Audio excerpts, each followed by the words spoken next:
असतं का बॉस का पकडून ठेवलं.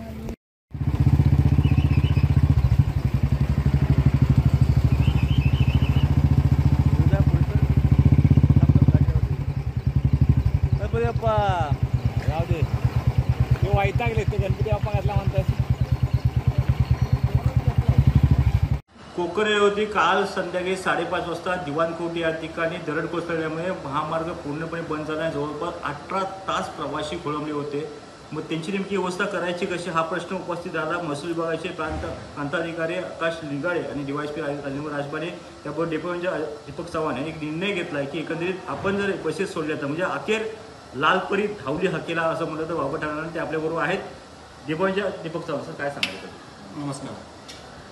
प्रथम जेव्हा आपल्याला समजलं की कोकण रेल्वे बंद व्हायच्या आधी आपला हा राष्ट्रीय महामार्ग पण बोरघर येथे पाणी भरल्यामुळे बंद होता. आपल्या काही गाड्या तिथे अडकल्या होत्या, परंतु थोड्या काही वेळानंतर त्या गाड्या चालू झाल्या. त्यानंतर आपण चिपळूण आगारातून बोरिवली मार्गावर जाणाऱ्या बसेस पुन्हा सोडल्या. हा झाला रात्रीचा विषय.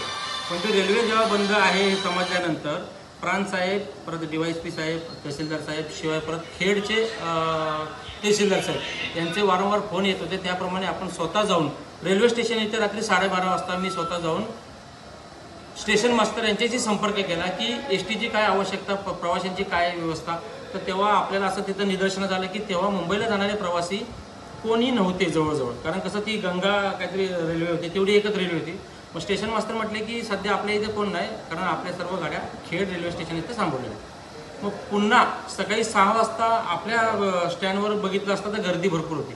त्यामुळे प्रथम आपण काय केलं की प्रथम ST स्टँडवरती सर्व प्रवाशांसाठी 2 जादा गाड्या पनवेल ठाणे अशा एकूण मिळून जवळजवळ 4 गाड्या जादा सोडल्या.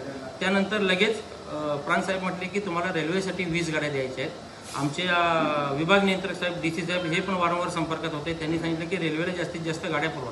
त्यामुळे आपण जास्तीत जास्त करून रेल्वेला 20 गाड्या द्यायचा प्रयत्न जवळजवळ दिल्यातच आहे.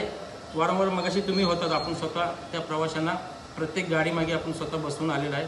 त्यामुळे आपल्याकडनं पुरेपूर त्यांना मदत आणि प्रवाशांची व्यवस्था केलेली आहे, अगदी चांगल्या प्रकारे केली. सर शेवटचा प्रश्न आहे की एकंदरीत आपण जर पाहिलं तर ही जर STची व्यवस्था केली 20 गाड्या सोडल्या, आता याचा खर्चाचा विषय नेमका कसा असणार ना. ह्याचा खर्चाचा विषय आपण आगारात तर आपल्याला त्यांना सांगितलं की आपल्याला विभाग नियंत्रक साहेब रत्नागिरीतून सूचना मिळालेल्या आहेत की ह्या गाड्या CC आहेत, त्याच्यामुळे यांना फ्री ऑफ कॉस्ट सोडायचं आहे सर्व प्रवाशांना.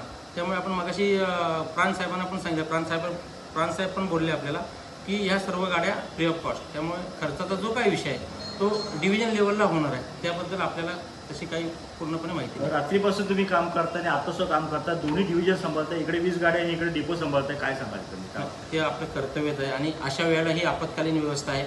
आपत्कालीन वेळेला प्रवाशांचे हाल अक्षरशः 18 तास तिथे बसलेले होते बघितले. आपण स्टँडवर पण बरेचसे लहान मुलं वगैरे बसले. त्यामुळे जास्तीत जास्त आपण इथलं ग्रामीण ऑपरेशन थोडंसं कमी करून ह्या लोकांना जास्तीत जास्त पनवेलपर्यंत पोहोचवण्याचा प्रयत्न केलेला आहे. आपण म्हटलं तर कोकरेवेच्या हकेला धावली लालपरी असं म्हटलं तर वावं ठरणार नाही. त्यामुळे काय शिक्षण निसाशिक लोकशाही शिकवतो. लोकशाही मराठी ऐका, पहा, जागरूक रहा.